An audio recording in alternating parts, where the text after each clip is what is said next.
Pioneer Nation, and welcome in to episode 2 of the Pioneer Coaches Show. Today's Thursday, September 17th of 2020. Today we're joined by the defensive coordinator of the Pioneers, Steve Adams. Coach, thanks for joining us today. Oh, glad to be here, Griff.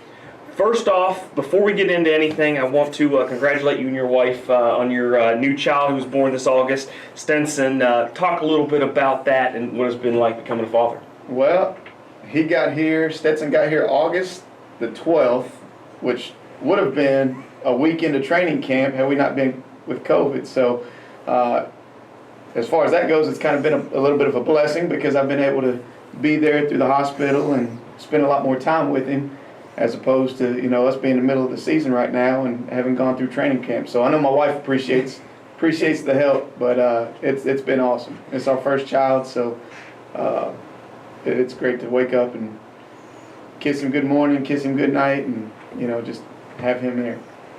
You're entering your second year on the staff here at Louisville State. Talk a little bit about your first year, what you liked, from the season, from the defense in 2019. Well, we got here in March, just in time for spring practice.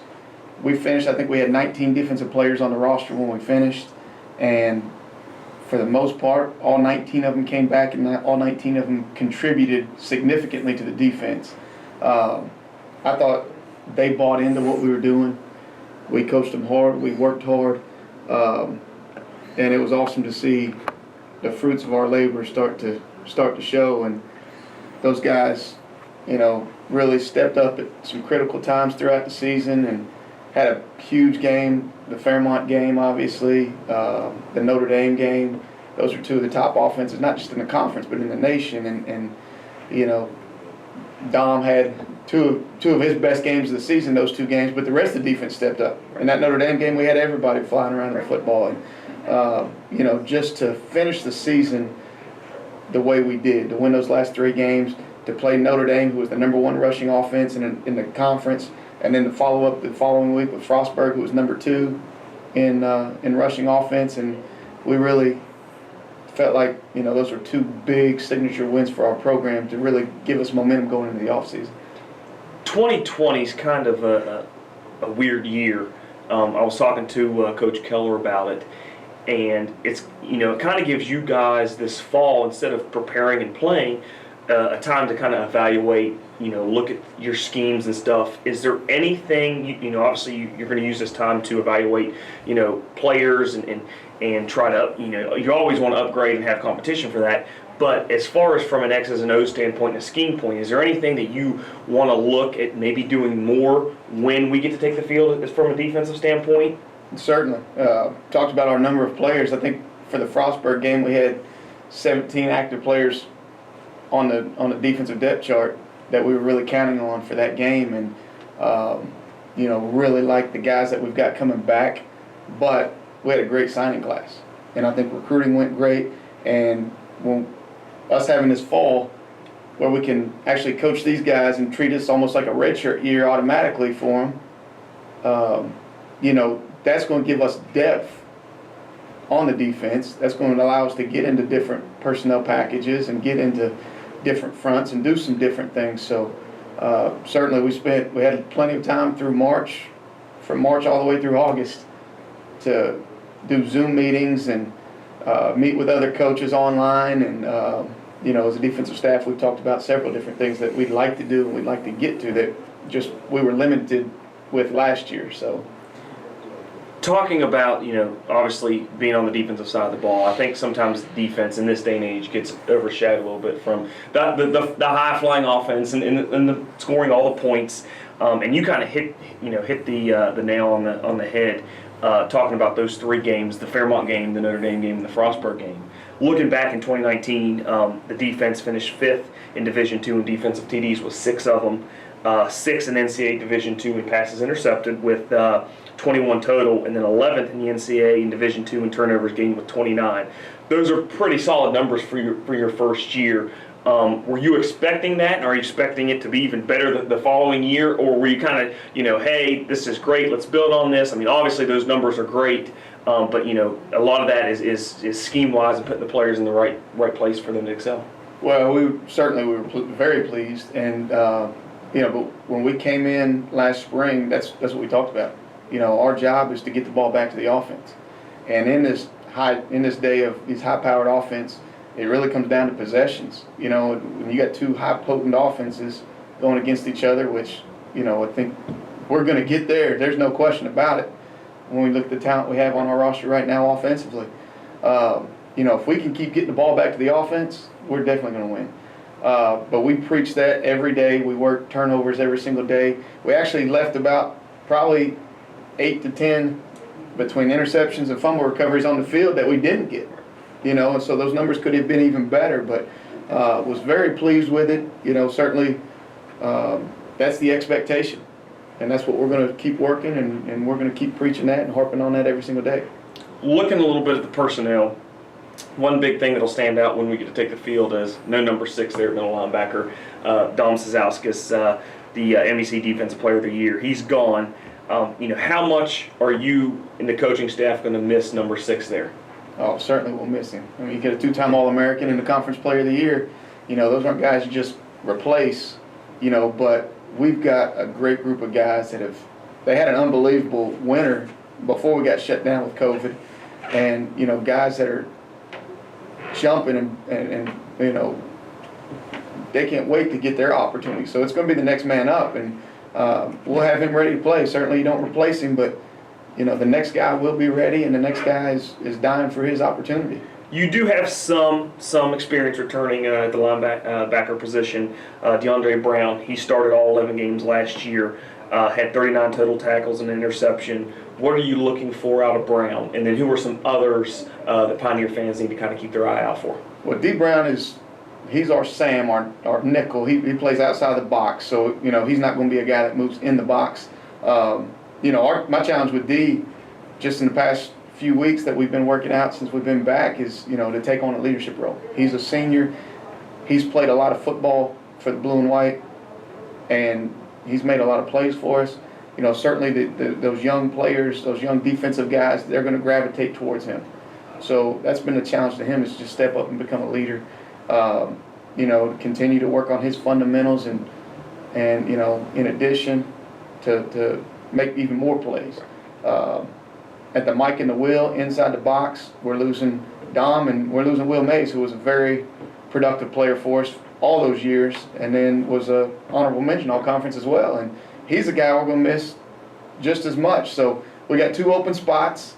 Going into the spring, it would have been Jordan Hartman, who was our starting long snapper, played a bunch for the Pioneers, and then Angelo Pacheco would have been our starting wheel. But we've got Jordan's brother Jacob, we've got Jonathan St. Jacques, we've got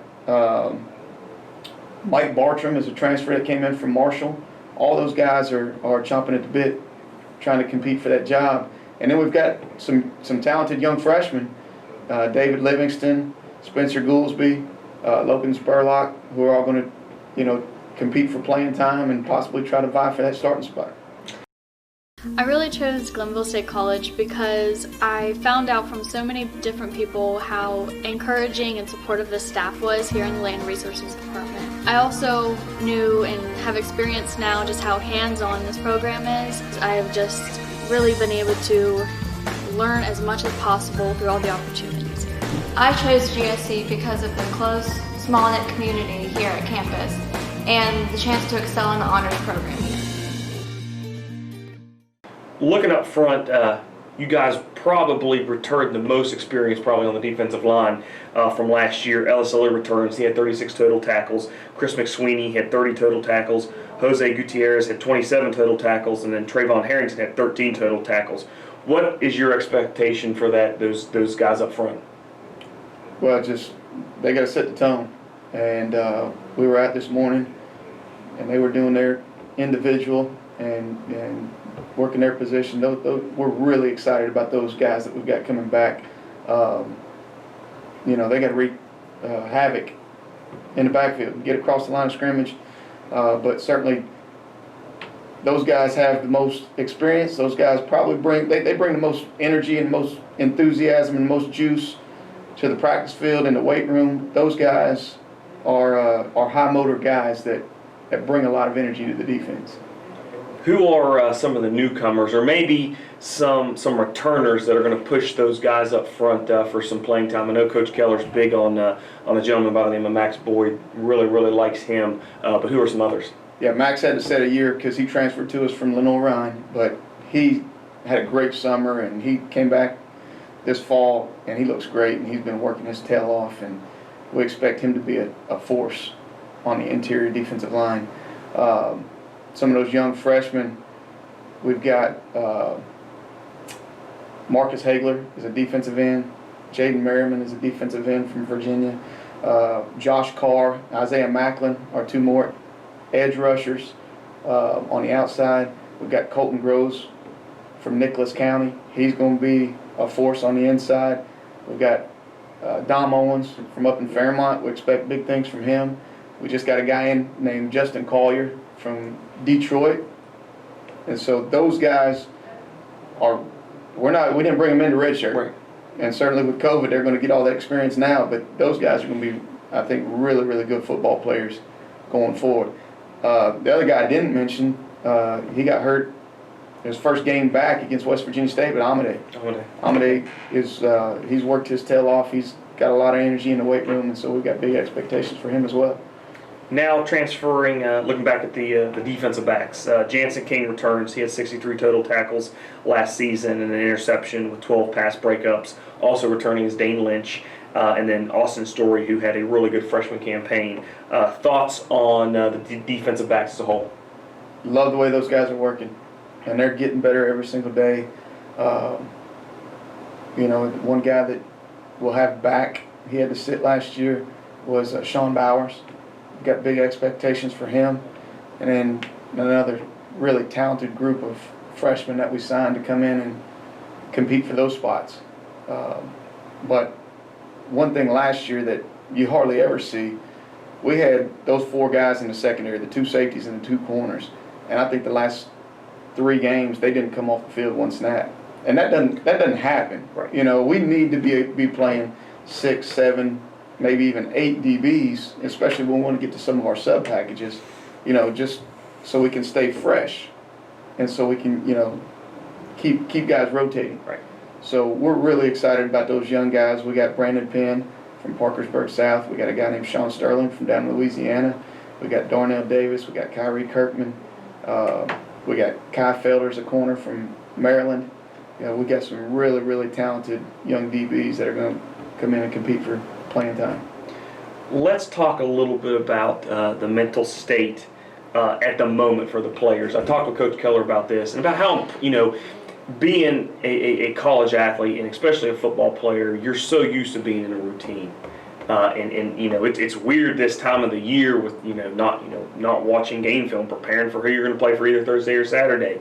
So talk a little bit about what you all are doing as a staff to kind of give those guys some structure and some schedule to keep them kind of motivated and say, hey, there is a finish line at the end of this, and I want to be able to finish and get there. I think our guys are competitors, and we laid out the spring schedule, what it is projected to be for them. And they look at that 5-game schedule that we're supposed to play in the spring, and that gets them excited. They're ready to compete for a championship. So I think the attitude is there. As far as the routine, you're exactly right. Football players are creatures of habit, and they need to be in a routine. So what we're trying to do with our guys, we're fortunate we're able to lift, and follow the COVID guidelines and work in small groups. But we lift Monday, Wednesday, Friday. And they have their set times and they have their set groups. And then we're on the football field because we're allowed to be out there for 2 hours a week. So Tuesday, Thursday, we're on the field with them. But now more so than ever, especially in the fall, we really have a chance to focus on them academically as well, so they can get ahead in the classroom, make sure eligibility is not in jeopardy. And so what we're doing with all these hybrid classes and all the online classes that have been come about because of COVID, we've got prescribed study hall times for them. So they're with us in the morning at some point if they're not in the classroom. So we're trying to get them up, get them out of bed, get them into routine. So Monday, Wednesday, Friday, they're in study hall this time. Tuesday, Thursday, they're in study hall this time. And then, keep them in a routine. They go to weights. and then, you know, obviously go to their skill development. And then that way, too, they have their evenings free. So try to create the routine as best as we can. Yeah. Now we got football out of the way. Let's get to know Coach Adams for the Pioneer fans out there.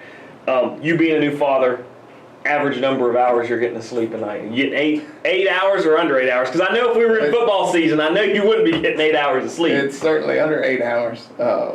My wife's bearing the load right now, but probably 5 to 6. If you're sitting down on the couch and the NFL, NBA, or MLB's on, which one are you watching? NFL. That's not a question. Pizza. We love football. Pizza, hot or cold? Hot. Okay. Fresh. This is going to be an easy one for you because anybody that knows you and your wife will know cats or dogs. Oh, dogs. This is a big one. Thursday night games, because we know the MEC, they really like the Thursday night games or Saturday afternoon games. For us? Yes. Or your preference. Would you rather play on a Thursday night under the lights or play Saturday afternoon? I love the Thursday nights as a change-up, but traditionally Saturdays in the fall, there's nothing better. Most used media platform? Twitter. And okay, so this leads into my last and next question, which is perfect. If you had one hashtag to live your life by, what would it be? Oh, shoot. I don't know. I'm not a big hashtag guy. No, I asked Coach Cash yesterday on our Monday Minute, and he couldn't think of one either. So we'll let you off the hook with that one. One thing we do say for the defense, we say, I love football. Well, that's so we can use that hashtag, I love football. That's perfect. All right, Pioneer fans, that's going to do it for this edition, episode 2 of the Pioneers Coaches Show. I want to thank Coach Adams. Coach, thanks for sitting down and talking a little football with us this evening. Thanks for having me. I want to thank Jake Zimmers and Pioneer Media for always doing a great job with this. Be sure to tune in every week for this. We're going to have, again, throughout the semester, coaches, administrators, and our outstanding student athletes to get to know them better while there's no athletic events going on for this fall. So for myself, Glenville State College, we will see you guys next week.